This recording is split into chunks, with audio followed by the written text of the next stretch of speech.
Assalamualaikum warahmatullahi wabarakatuh.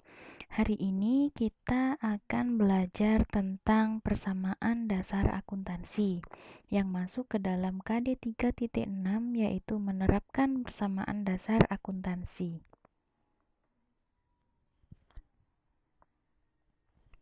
Tujuan pembelajaran kita hari ini yaitu menelaah pengertian persamaan dasar akuntansi, menguraikan unsur-unsur persamaan dasar akuntansi, menguraikan rumus dasar persamaan dasar akuntansi, menentukan pengaruh transaksi keuangan terhadap akun harta atau aset, menentukan pengaruh transaksi keuangan terhadap akun harta atau aset dan utang, menentukan pengaruh transaksi keuangan terhadap akun harta atau aset dan ekuitas.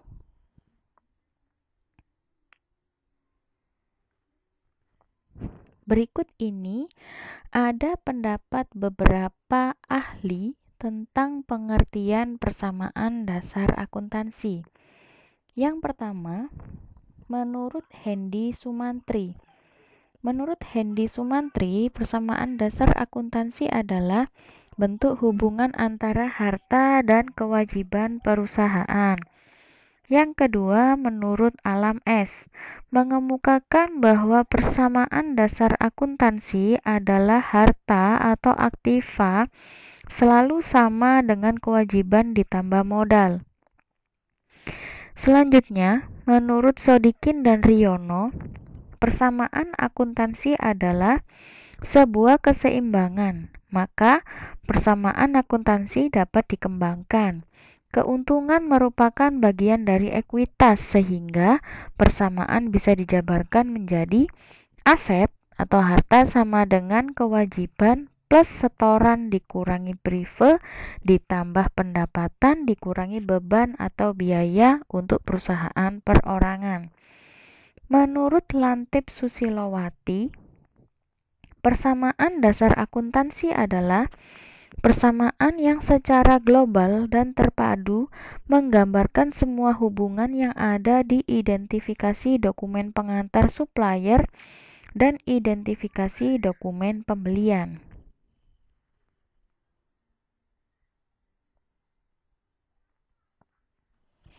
Dari pendapat beberapa ahli di atas, apakah kalian sudah bisa menyimpulkan pengertian persamaan dasar akuntansi itu apa? Jika belum, tanyakan kepada gurumu ya.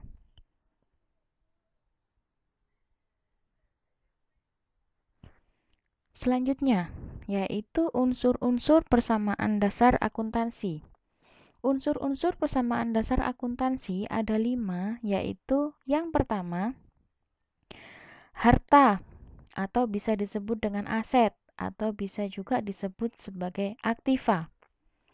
Yang kedua, yaitu utang atau bisa disebut kewajiban atau bisa disebut pasiva atau bisa disebut liabilitas. Yang ketiga, yaitu modal atau bisa juga disebut sebagai ekuitas.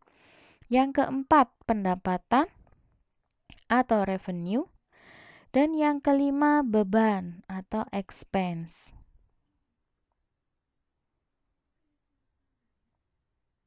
Nah, ini merupakan bentuk persamaan dasar akuntansi. Persamaan dasar akuntansi itu berangkat dari ini yang pertama. Harta sama dengan modal.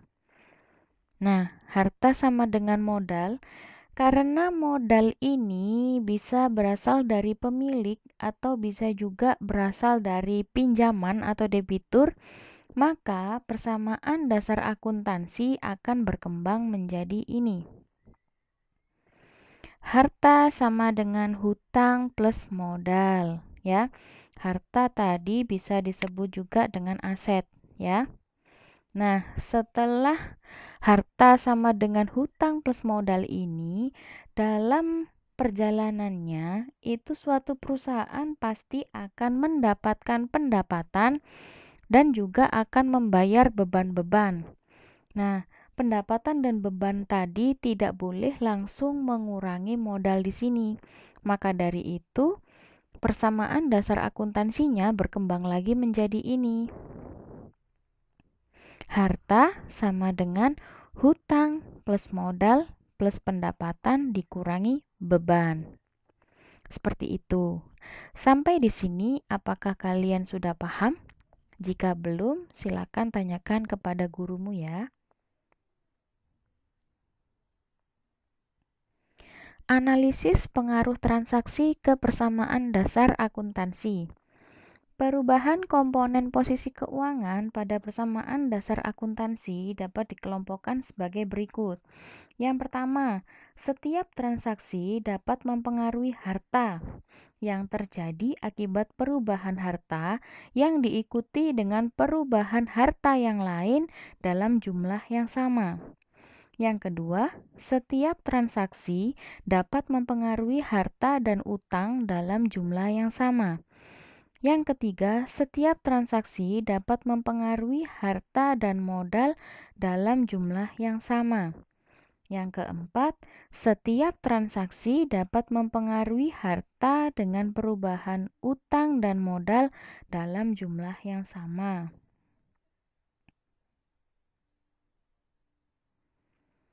Nah, untuk lebih detailnya, silakan lihat tabel yang tersedia ini.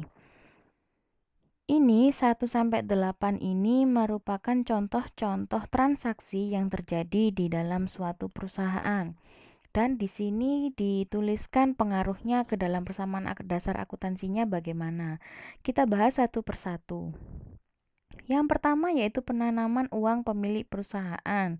Jika ada transaksi seperti ini akan berpengaruh kepada hartanya bertambah dan ekuitasnya bertambah. Selanjutnya, jika terjadi pembelian tunai, maka pengaruhnya terhadap persamaan dasar akuntansi, yaitu hartanya bertambah dan mengurangi harta yang lain. Yang ketiga, pembelian secara kredit akan berpengaruh pada harta bertambah, liabilitasnya bertambah. Jika penerimaan penghasilan, jadi misalkan ada transaksi penerimaan penghasilan, akan berpengaruh pada harta bertambah sementara ekuitasnya juga bertambah. Jika ada transaksi pembayaran hutang, harta akan berkurang dan liabilitas atau utang juga berkurang. Selanjutnya, jika ada penerimaan tagihan, nah, ini akan berpengaruh pada hartanya bertambah, harta lainnya berkurang. Selanjutnya, jika ada pembayaran beban, akan berpengaruh pada hartanya berkurang dan ekuitasnya berkurang. Selanjutnya, jika ada pengambilan uang untuk keperluan pribadinya pemilik, nah, akan berpengaruh pada hartanya berkurang dan ekuitasnya berkurang. Ini hanya beberapa jenis transaksi saja yang terjadi pada suatu perusahaan. Sampai di sini dulu penjelasan saya hari ini. Terima kasih, semoga ilmunya bermanfaat. Wassalamualaikum warahmatullahi wabarakatuh.